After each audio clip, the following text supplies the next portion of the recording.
ಒಂದು ಸಲ ತುಂಬ ಬರಗಾಲ ಬಂದಂಥ ಸಮಯದಲ್ಲಿ ಆ ಊರಲ್ಲಿ ದನ ಕರುಗಳಿಗೂ ತಿನ್ನಲು ಮೇವು ಕೂಡ ಇರಲಿಲ್ಲ, ನೀರು ಕೂಡ ಇರಲಿಲ್ಲ.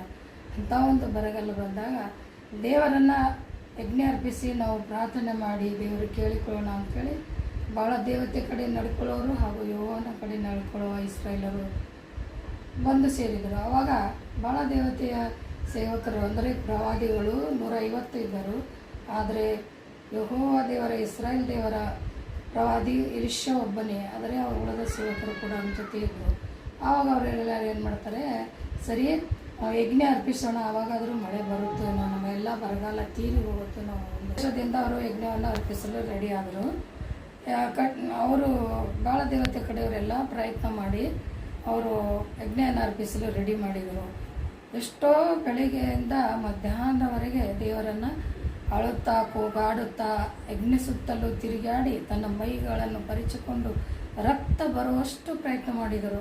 ಆದರೂ ಕೂಡ ದೇವರ ಯಾವ ಉತ್ತರ ಅವರಿಗೆ ಸಿಗಲಿಲ್ಲ. ತುಂಬ ನಿರಾಶ್ರಿತರಾಗಿ ಅವರು ಏನು ಮಾಡಿದ್ರು, ಸರಿ ಈಗ ಇಸ್ರಾಯೇಲ್ ದೇವರಾದ ಯೆಹೋವನಿಗೆ ನೀವು ಯಜ್ಞ ಅರ್ಪಿಸ್ರಿ, ನೋಡೋಣ ಏನಾಗ್ತದೆ ಅಂತ ಹೇಳಿದಾಗ ಸರಿ ಅಂಥೇಳಿ ಪ್ರವಾದಿಯಾದ ಎಲೀಯನು ತನ್ನ ಪೀಠವನ್ನು ರೆಡಿ ಮಾಡಲು 12 ಕಲ್ಲುಗಳನ್ನು ತೆಗೆದುಕೊಳ್ತಾನೆ. ಯಾಕಂದರೆ 12 ಕಲ್ಲುಗಳು, ಯಾಕಂದರೆ ದೇವರ ಶಿಷ್ಯರು 12 ಇದ್ರಲ್ಲ, ಅದಕ್ಕಾಗಿಯೇ ಇಸಾಕ ಯಾಕೋಬ ಅವನ ಹೆಸರಿನಲ್ಲಿ 12 ಕಲ್ಲುಗಳನ್ನಿಟ್ಟು ಯಜ್ಞಪೀಠವನ್ನು ಮಾಡಿ ಅದರ ಮೇಲೆ ಕಟ್ಟಿಗೆಗಳು ಹಾಗೂ ಮಾಂಸದ ತುಂಡುಗಳನ್ನು, ಕೊಬ್ಬಿದ ಕುರಿಯ ಮಾಂಸದ ತುಂಡುಗಳನ್ನಿಟ್ಟು ನೀರು ಹೊಯ್ದು ದೇವರ ಹತ್ರ ಮೊಳಕಾಲೂರಿಯಪ್ಪ ಯೇಸುವೆ ಅಂಥೇಳಿ ಪ್ರಾರ್ಥನೆ ಮಾಡ್ತಾನೆ. ಆ ಪ್ರಾರ್ಥನೆ ಏನಂತಂದರೆ 1 ವರ್ಷ 18, 36, 37 ಸಂಧ್ಯಾ ನೈವೇದ್ಯದ ಹೊತ್ತಿಗೆ ಪ್ರವಾದಿಯಾದ ಎಲೀಯನು ವೇದಿಯನ್ನು ಹತ್ತಿರ ಬಂದು, ಅಬ್ರಹಾಮನ ಇಸಾಕ ಇಸ್ರಾಯೇಲ ದೇವರೇ,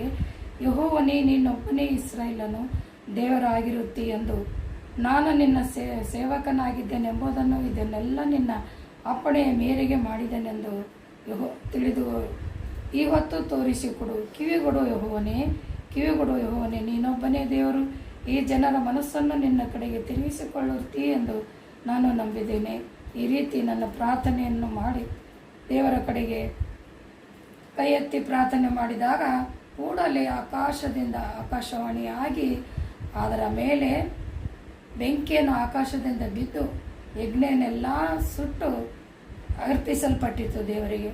ಅಲ್ಲಿದ್ದ ಭಾಳ ದೇವತೆಯ ಸೇವಕರು ಎಲಿಯ ಪ್ರವಾದಿಯನ್ನು ನೋಡಿ ತುಂಬ ಆಶ್ಚರ್ಯವಾದರು. ಅಯ್ಯೋ ದೇವರೇ, ನಾವು ಬೆಳಗ್ಗೆಯಿಂದ ಸಾಯಂಕಾಲದವರೆಗೆ ಎಷ್ಟೋ ಪ್ರಯತ್ನ ಮಾಡಿದ್ವಿ ಮಧ್ಯಾಹ್ನದವರೆಗೆ, ಆದರೆ ನಮ್ಮ ಕಾಣಿಕೆ ಸಮರ್ಪಿತ ಆಗಲಿಲ್ಲ. ಆದರೆ ಎಲಿಯ ಪ್ರವಾದಿ ಮಾಡಿದ್ದು ದೇವರಿಗೆ ಮುಟ್ಟಿತು. ಯೆಹೋವ ದೇವರೇ ಸತ್ಯವಾದ ದೇವರು ಅಂತ ಎಲ್ಲರೂ ಬೋರೆಲ್ಲ ಬಿದ್ದು ಅವರಿಗೆ ನಮಸ್ಕಾರ ಮಾಡಿ, ಅಪ್ಪ ಸ್ವಾಮಿ ಕರ್ತನಾದ ಯೇಸು ಕ್ರಿಸ್ತನೇ ನಿಜವಾದ ದೇವರು ಅಂಥೇಳಿ ನಂಬಲಿಕ್ಕೆ ಪ್ರಾರಂಭಿಸಿದರು.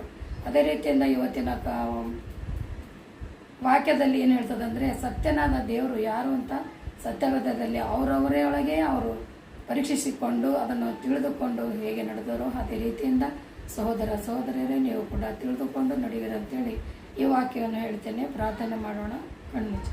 ಪ್ರೀತಿಯಲ್ಲಿ ಐಶ್ವರ್ಯಗಳ ತಂದೆಯಪ್ಪ ಯೇಸುವೆ, ನಿನ್ನ ನಾಮಕ್ಕೆ ಕೋಟಿ ಕೋಟಿ ಸ್ತೋತ್ರ ಸ್ವಾಮಿ. ಈ ಸಮಯದಲ್ಲಿ ವಾಕ್ಯ ಹೇಳುತ್ತಿರುವಾಗ ನನ್ನ ಬಾಯಿ ಮೂಲಕವಾಗ ನಿನ್ನ ವಚನವನ್ನು ಇಟ್ಟು ಸತ್ಯವೇದದ ವಾಕ್ಯವನ್ನು ಹೇಳುವಂತೆ ನಿನ್ನ ಕೃಪೆ ನೀಡಿದಕ್ಕಾಗಿ ಸ್ತೋತ್ರ. ಜನರು ಇದನ್ನು ಕೇಳಿ ಕರ್ತನೆ, ನಿಜವಾದ ತಂದೆಯಾದ ಯೇಸು ಕ್ರಿಸ್ತನೇ ಒಬ್ಬನೇ ದೇವರು, ಲೋಕ ಸೃಷ್ಟಿಕರ್ತನ ಅಂತೇಳಿ ತಿಳಿದುಕೊಂಡು ನಿನ್ನ ವಾಕ್ಯಗಳಿಗೆ ಆಧಾರವಾಗಿಟ್ಟುಕೊಂಡು ಜೀವನ ಮಾಡುವಂತೆ ನಮಗೂ ಕೇಳಿದಂಥ ಎಲ್ಲರಿಗೂ ನಿನ್ನ ಆಶ್ವಾಸ ಕರುಣಿಸಬೇಕಾಗಿ ಯೇಸುವಿನ ನಾಮದಲ್ಲಿ ಬೇಡಿ ಹೊಂದಿದ್ದೇನೆ.